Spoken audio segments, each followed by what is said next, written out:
नमस्कार प्रिय विद्यार्थियों, मैं दिनेश नई ब्लॉग में सभी का स्वागत करता हूँ। मैं दिनेश नई ब्लॉग में सभी का यहाँ स्वागत है। आप सब बच्चे होंगे। आज हम आपके लिए लेके आए जो भाग 2 है सर्वनाम। क्या है? 2 संज्ञा हमने कंप्लीट कर ली है। संज्ञा के कितने प्रकार होते हैं, कौन कौन से भेद होते हैं और कौन कौन सी संख्या होती है, कौन कौन सी संख्या में कौन सी संख्या कैसी संख्या, जैसे भाववाचक है, सर्वनाम से संज्ञावाचक है, जातिवाचक से संज्ञावाचक है, भाववाचक से अवयव से भाववाचक है संज्ञा, ये किस प्रकार बनती है, सब हम कंप्लीट कर लिए। आज हम लेके आए, अब हम लेके आए जो सर्वनाम। क्या है? सर्वनाम है भाग 2। क्या है? भाग 2 बहुत वेरी इंपॉर्टेंट है। सर्वनाम क्या है? तो सबसे पहले ये ज्ञान रखना, सर्वनाम एक विकारी शब्द है। एक विकारी शब्द क्या सर्वनाम है? तो सर्वनाम एक विकारी शब्द क्या है? विकारी शब्द है। क्या विकारी शब्द कौन सा है? सर्वनाम। याद रखना क्या है? सर्वनाम का शाब्दिक अर्थ होता है सबका नाम। याद रखना। और संज्ञा का शाब्दिक अर्थ होता है क्या? नाम। याद रख क्या होता है? नाम। और इनका देखो सर्वनाम है नहीं, संज्ञा का तो सिर्फ नाम होता है, सर्वनाम है नहीं, सभी का क्या होता है? नाम होता है। क्या होता है? नाम कंप्लीट होता है। तो ये याद रखना, शाब्दिक अर्थ होता है सबका नाम। वे शब्द जो संज्ञा के शब्दों के स्थान पर प्रयुक्त होते हैं वो क्या कहलाते हैं? सर्वनाम कहलाते हैं। वे शब्द जो संज्ञा शब्दों के स्थान पर क्या होते हैं? प्रयुक्त होते हैं, क्या कहलाते हैं? सर्वनाम कहलाते हैं। अथवा दो भाषा है, अथवा दूसरी भाषा क्या है? तो वाक्य में संज्ञा की पुनरावृत्ति, आवर्ती तथा दोष, पुनरावृत्ति या आवर्ती दोष को दूर करने के लिए संज्ञा के स्थान पर जो प्रयोग होता है उसे क्या कहते हैं? सर्वनाम कहते हैं। क्या कहते हैं? सर्वनाम कहते हैं। दूसरी भाषा क्या कहती है? पहली भाषा क्या कहती है? तो देखो शायद पहली भाषा क्या कहती है? पहली भाषा ये कहती है जो सबका नाम है नहीं, जो संज्ञा के स्थान पर जो शब्द होते हैं, जो संज्ञा के स्थान पर जो शब्द होते हैं वो क्या कहते हैं? शब्द होते हैं, वो क्या कहलाते हैं? वो क्या कहलाते हैं? सर्वनाम। उनके स्थान में प्रयुक्त होते हैं वो क्या कहते हैं? सर्वनाम कहलाते हैं। लेकिन इनके अथवा में एक अलग और दे रखी है जिसका नाम है वे सर्वनाम तथा अथवा वाक्य में संज्ञा की प्रयुक्ति। यानी वाक्य में कोई वाक्य है, उस वाक्य में जो पुनरावृत्ति बार बार होती, क्या होती है? पुनरावृत्ति बार बार होती है, आवृत्ति बार बार होती है। उस दोष को दूर करने के जो आवृत्ति होती है उन दोष को दूर करने के लिए, अलग अलग जो दूर करने के लिए जो संज्ञा के स्थान पर प्रयुक्त है, जो संज्ञा के स्थान पर जो प्रयुक्त होता है वही क्या कहलाता है? सर्वनाम कहलाता है। क्या कहलाता है भाई? सर्वनाम कहलाता है। जैसे कि राम आज विद्यालय नहीं जाएगा, इसमें राम आज विद्यालय नहीं जाएगा, जिसमें राम विद्यालय क्यों नहीं जाएगा?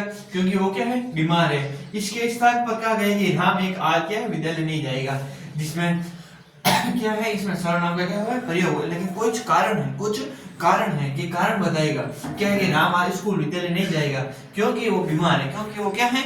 बीमार है। जिसमें राम क्या जाएगा? जो स्थान के रूप में क्या होता है? प्रयोग होता है। स्थान के रूप में क्या होता है?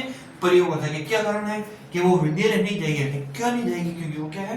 बीमार है। लेकिन कुछ ना कुछ कोई कारण क्या होता है? संबंधित है, कुछ कारण क्या होता है? बनता है। ये कुछ कारण होता है जिसके कारण क्या होता है? ये यार में ये एग्जांपल है। क्या है? एग्जांपल है, याद रखना। क्या है? एग्जांपल, उदाहरण है। ठीक है। सर्वनाम के भेद कितने होते हैं? 6 भेद होते हैं। याद रखना, सर्वनाम के 6 भेद होते हैं। सबसे पहले आता है प्रश्नवाचक, संबंधवाचक, निजवाचक, अनिश्चयवाचक, निश्चयवाचक और पुरुषवाचक। याद रखना क्या है? पुरुषवाचक। इसका एक तरीके अपना सपना। क्या है? अपना सपना, याद रखना। और अनिश्चयवाचक प्रश्नवाचक, नाम मतलब निश्चयवाचक, संबंधवाचक, मतलब पुरुषवाचक, नाम मतलब निजवाचक। तो ये याद रखना। ये क्या है? एक ट्रिक है, अपना सपना, जिसको अपना सपना इसमें क्या होगा? इसमें क्या है? जो सर्वनाम के जो 6 भेद है, क्या है? 6 भाग है। क्या? 6 भाग है, याद रखना। और संज्ञा में कितने होते हैं? संज्ञा में 3 होते हैं। कितने? संज्ञा में 3 होते हैं।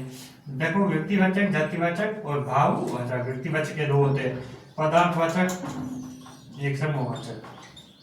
ये क्या? द्रव्यवाचक। याद रखना, जो पदार्थों का बोध कराता है, जो समूह का बोध कराता है वो कहलाता है। याद रखना, ये सभी ध्यान रखना। ठीक है। तो ये याद रखना, ये क्या थे? सर्वनाम। याद रखना, सर्वनाम के मेन कितने भेद होते हैं? 6 भेद होते हैं। प्रश्नवाचक संज्ञा, प्रश्नवाचक जो प्रश्नों के रूप में क्या करते हैं? हम उत्तरित करते हैं। संबंधवाचक यानी किसी वस्तु का संबंध होता है। निजवाचक यानी कोई निश्चित परिणाम होता है। अनिश्चयवाचक ऐसी कोई वस्तु जो अनिश्चित नहीं है, वो निजवाचक के निश्चय निश्चित है। और पुरुषवाचक यानी किसी व्यक्ति के बारे में जो बताता है वो पुरुषवाचक कहलाता है। तो इनके बारे में जो हम कल पढ़ेंगे, लेकिन आज हम पढ़े थे देखो सर्वनाम, याद है सर्वनाम के बारे में, ये सर्वनाम की परिभाषा उनके बारे में, और याद है सर्वनाम एक विकारी शब्द क्या है, विकारी शब्द है। तो ये याद रखना वेरी इंपॉर्टेंट है, जरूर देखने को कहीं ना कहीं मिलेंगे। आज के लिए हम इतना ही करते हैं, कल हम आपके लिए आगे लिखेंगे। लेकिन आपको मैं बता दूं टुकड़ों में तोड़ तोड़ के मैं आपको क्यों बता रहा हूँ, क्योंकि आपके क्वेश्चन आएंगे, या क्वेश्चन सर्वनाम से क्वेश्चन हर क्वेश्चन आते हैं, फर्स्ट ग्रेड में, थर्ड ग्रेड में, सेकंड ग्रेड में, पीटीटी जो भी है, एंटी इसमें, सीईटी में, सीईटी ग्रेजुएशन में, तो पटवारी में जो भी क्वेश्चन देखने को मिलेंगे।